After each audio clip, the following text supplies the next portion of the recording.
Thank you so much. Professor Stump has kindly agreed to answer some questions now. So, if you'd like, we have 2 roving microphones. So, if you'd like to ask a question, please raise your hand and wait for one of the microphones to be brought to you. I might also ask that you try to keep your questions short and to the point. Yeah. So, any questions? Who would like to get the discussion going? So thank you very much for the clarity of that.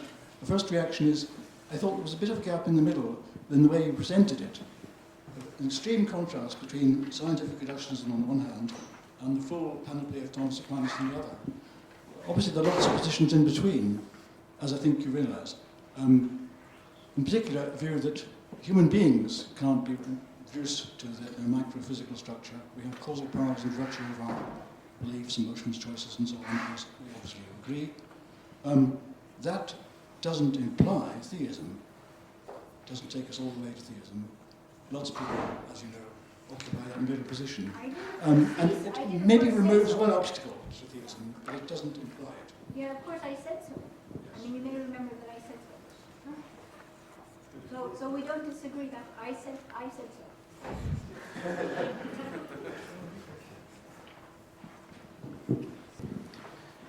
So one of the things that I'm kind of wondering about this particular view of downward causation is when I think about the macro state of, say, this particular lecture and the things that you happened to say, I could think that a lot of different microstates, a lot of different arrangements of particles could have brought about this exact same, or at least as far as we could tell, this same sort of macro state with these same sorts of larger qualities. But the reverse seems a lot harder. It would seem a lot harder to say that all of the microstates would be exactly the same, but that the macro state could have worked out differently. I was wondering, would you agree that there exists that asymmetry? And if so, what does that asymmetry tell us about maybe a priority of the micro versus the priority of the macro, if anything? Well, insofar as we're talking about top-down causation, we're talking about causal power vested in a thing in virtue of its form or organization. Insofar as it's the form or organization that gives the thing its causal power, then we can replace the bits of the thing within limits, of course, and still have the same organization. That is, it doesn't really matter which hydrogen atom goes into the water molecule. What matters is that the hydrogen and the oxygen are organized in a certain way, and it's that organization that gives the molecule the causal powers specific to water molecules. So that's right that there's that sort of relation between the micro level and the macro level. But what I think it shows is simply the point that I was at pains to highlight in the lecture, which is also now, being pushed by many people who work in philosophy of the sciences or who work in metaphysics, and that is that causal power should be understood to be a function of the whole and should not be understood to be a function of the parts taken seriatim. With regard to that principle applied to the human person, would it run something like we are neither a brain nor the electricity which runs through the brain, where we are the organisation of both in the form? Is it, or how would you relate that to the person? So I think this is what you're asking me. Could there be human intellection in the absence of a brain? Is that what you're asking? I think I'm more asking how exactly does the principle of us not being reducible to our parts, but us being animated by form, how does that relate to humans in particular? The principle applies to human beings also. It's the organization of the human being as a whole that vests in the human being the ability to have cognition and to act in accordance with that cognition by will. So it's not that your ability to know or desire is a function of the elementary particles working from the bottom up. Rather, it's the organization of the whole that gives you these cognitive capacities. I have a feeling I don't understand your question, and I would like you to try it one more time to see if I can see what it is that's animating you here. I think I was thinking, so where do people go wrong in particular if they say that if basically if someone says that a human is it's just a material brain animated by I suppose you could say the particles of electricity that run through the brain, and it's nothing more than that. How would you what would you say about the relationship between electricity and the brain? I would say that any time a person says A is nothing but B, you've got somebody who's trying to take away from you the A you like and foist on you the B you don't like on the grounds that they are the same. But the very fact that you don't like B and you do like A indicates that they are not just the same, at least not the same to you. So that very form of discourse by itself, you might say, invalidates itself, since if they were just the same, it would be odd if you liked one as much as you do and disliked the other one as much as you do. See what I mean? So once somebody begins by saying A is nothing but B, there is some reason to begin with a somewhat skeptical attitude. Now, in the case of human beings, and in the case of Christianity's view of human beings, I would say something like this. Christianity is committed to two claims which seem incompatible with each other. Both of them are in the biblical book Ecclesiastes. The first claim is this. Do you know what day it is on Wednesday in the liturgical cycle for Christians? Do you know what day this is? Yes, that would be Ash Wednesday. And what do we say on Ash Wednesday? I like it in the old King James. Thus thou art, O man, and unto dust shalt thou return. And it brings the point home. So that line, you might say, is an indication that on Christian principles you're a material object and you are made out of matter. I mean, dust is matter. There's no getting around that. See what I mean? So that's one of the Christian principles. And the other one in Ecclesiastes says that at death, the dust returns to the earth from which it came, and the spirit returns to God who gave it.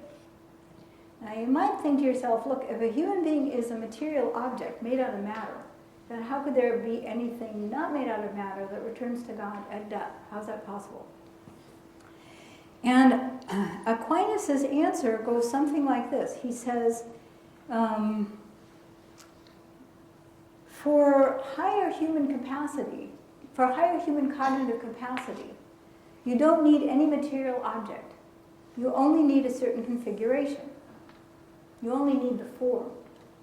Now you might think to yourself, well, he didn't know any neuroscience, did he? Too bad for him. But actually, if you think about what he's trying to say with those words, you'll see that he's actually completely right. So in neuroscience, there has been a great debate between the locationists and the non-locationists. So when I was an undergraduate, everybody was taking poor beasts and cutting out parts of their brains to see which part of the brain, for example, moved the thumb. Look for the location that was the thumb-moving location in the brain. And they discovered this odd thing, which has now been amply confirmed all over the place. Cut out the part of the brain that moves the thumb, wait a little while, and the thumb will move again. It turns out that if you're blind from birth and you learn how to read by Braille, then the occipital lobe of the brain, which processes vision, will process touch, just the touch you use for Braille reading. Now you think to yourself, look, if that's the part for vision, how in the world can it be used for touch? And the answer is it's all in the configuration. It's the configuration. Since it is the configuration that does the job, it is hard to know on what basis you would suppose that the intellect couldn't exist without this particular matter. Beg your pardon for a very ugly and horrible example, which you might not like, but if I gouge out your eyes, you won't see. That is the end of the story, because you need that lump of flesh in order to see. But if we cut out in ferrets the part of the brain that is involved in seeing, the ferret can actually use the part of the brain used in hearing to see. And now we have devices that help human beings blind from birth see by means of sensors on the tongue, using the sense of taste, the part of the brain used for taste, in order to get visual awareness of the world. It's the organization. So you might say to yourself, look, there can't be organization without matter that it confers. But if you think so, you must think that you have a proof for the non-existence of God, because God is a form without matter. And let me tell you, proofs for the non-existence of God are hard to come by. So I would say that those two claims of Ecclesiastes, that you are made out of matter, but that there is a spirit that can return to the God who gave it his death, these are compatible claims, and there is nothing in contemporary neuroscience or contemporary metaphysics that rules them out. Falkenhorn says that the denial of freedom is incoherent because the debate itself assumes it. In other words, the participants in a debate all assume that they are free to assess the veracity or otherwise of what's being said. This, he says, after a lengthy discussion about the soul as the form of the body, which is exactly what you have been saying. Have you any comment to make on that? Is the rejection of freedom ultimately incoherent? Well, you know, I would say Polkinghorne is a braver man than I am in making that claim. The world has a lot of very, very clever attempts to defend the position that Polkinghorne says is incoherent. I think the position he says is incoherent is a false position, has false claim, but to say it's incoherent is saying a whole lot. Now, having made that statement, I should add that Al Plantinga is famous for an argument in which he attempts to show something sort of like this, that naturalism defeats itself because it cannot account for the use of reason in the establishment of naturalism, something like that. But that's a highly controversial argument of Plantinga's, and there are endless numbers of articles attempting to show why the argument doesn't work. So I'm just saying that's a pretty bold and brassy claim, and I wouldn't go that far myself. Thank you very much. I've just a very simple question. If the personal is the foundation of reality, should we then restrict explanation to causal interaction? If God cajoles, threatens, instructs, asks questions, and so on, there seems to be more involved than just causal interaction. Couldn't it be that reductionism does not only involve reducing everything to the lowest level, but also reducing everything to one level of explanation, namely causal interaction? So it seems to me that lots of phenomena in biology, for example, have to do with communicative interaction, decoding and encoding, like our immune system works, for example. So that there is, in fact, more than just one kind of explanation. And in fact, your example of autism seems to point into the same direction. Yeah, I'm very unsure what to say about that. All these questions are excellent questions, and I like all of them very much, and I like this question in particular. And I'm not sure what to say about it. So for us, I mean, let me just start like this. For us, When we say causation, we mean efficient causation. For the medievals, there are 4 ways to answer the question why, which is what our question about causation is trying to answer, why. 4 kinds of answer, and only one of them is efficient causation. The others, as you know, are formal, final, and material causation. And none of those 3 would count as causation in our sense of causation. So on this Aristotelian medieval view, the answer to your question is sure. There's a lot of interaction that isn't efficient causal interaction. What's giving me hesitation is the way you presented the question in terms of interaction. Depending on what we mean by interaction, it may be that the phenomena your question calls attention to are just those parts of reality where there is efficient causation. So I don't know, I have to think a little more about what you mean by interaction.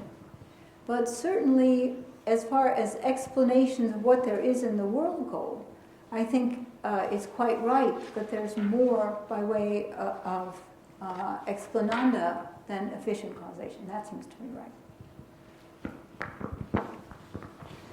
Hi. So before I ask my question, I'd just like to make sure I've got your argument right, that I'm not misrepresenting it. So you are arguing that it's the configuration for, say, an H2O molecule that is important because if you look down at the individual atoms, there's nothing about those atoms that guarantees the properties of the molecule itself. You could swap them out individually with no real changes to the bigger picture. Is that correct? No. Good thing you were so cautious and asked first. No. The point is that when the components come together in the molecule, they lose the configuration that they had outside the molecule. They become configured differently within the molecule. They are organized within the water molecule fashion, and it's that organization that gives a water molecule its ability to form hydrogen bonds. I need to tell you that if there's a chemist in the audience, I will immediately have to cave to whatever the chemist says because I know very little chemistry. I've got a good competence in biology and neuroscience, a moderate competence in physics, and very little competence in chemistry. But even I get the point about the water molecule. So the water molecule's configuration is what gives it the causal power to form hydrogen bonds, and that configuration, of course, depends on the way in which each hydrogen atom and each oxygen atom is configured. That is, if oxygen didn't have the electrons it had, or hydrogen didn't have the structure it had, the water molecule couldn't have the structure it has. That is, the elementary bits explain how it gets the water molecule configuration it gets. But it's that configuration which gives the causal power. Right, okay, and so these configurations have an emergent property that you wouldn't be able to predict from the atoms themselves without prior knowledge. What counts as emergent property is a subject of enormous debate in contemporary metaphysics. And depending on whose view of emergent property you take, the answer to your question will differ. So some people think of emergence as a matter of epistemology, it's what you can't predict. Some people take it as a matter of ontology, something new comes into existence. I myself think about it in the way I have just explained. So I think of emergence not in either of those two ways exactly, but in this way. The form of the whole grants the whole a causal property which none of the parts taken in isolation would have, and therefore the causal power emerges from the coming together into a whole of these constituent bits. But you could predict it in advance in some cases, or you could, I don't know what to say, explain it on the basis of what you know on the lower level. So you don't have to have either of those two other understandings of emergence from my position. Thanks. I just wanted to ask, so configurations themselves are fairly non-spooky things. They're spatio-temporal relations and this kind of thing. So couldn't you be a reductionist by saying, look, we can explain molecules, or we can explain certain kinds of phenomena by appealing to the configuration and the particles, but that's still fully reductionistic in that we're just broadening the reductionist base. So that's one kind of view that you might have, where it's basically particles with some configurations in there, and that gets you all the explanatory power you want. Another option would be to say that actually it's it being a molecule that explains the configuration, and not the particles being in a certain configuration that explains it being a molecule. I think one of those is more reductionistic than the other, and I'm just curious as to which one you're more sympathetic with. Well, I'm not sure I understand the second option very well, but for the first option, so I would say it's not a reductionist option at all. You're thinking it's reductionist because you're thinking like this: reductionism is somehow physicalist, physicalist is somehow natural, there's nothing spooky about a water molecule, so you can explain a water molecule in an Aristotelian sense and not be a reductionist. But that's not really what we're fighting about over reduction. What we're fighting about, in a sense, is whether or not you're going to allow organization as a separate, independent constituent in your ontology. That's what we're fighting about. So that a reductionist is not going to accept that configuration is part of the ontology of the water molecule. Now, it is true that if you reject reductionism for water molecules, you have nothing spooky. Too true. Nothing spooky. That's why I said you can be an atheist and reject reductionism. And my examples of people rejecting reductionism included atheists, John Dupre, for example. But the point is really this. As I said at the end, atheism is compatible with the rejection of reductionism. But the thing to notice is this. If you will accept in your ontology organization as a metaphysical something, which is not itself made out of matter. The organization is not made out of matter. You have now admitted into your ontology, without risk of the spooky, something immaterial. Once you have gone this far in the divergence from that secularist scientific picture, then the question is, in a certain sense, this. You no longer have to try to build your whole worldview around the idea that all we've got is elementary particles of matter and what they make up. That's all we can admit in our ontology. Once you let go of that, your ontology makes room for the immaterial.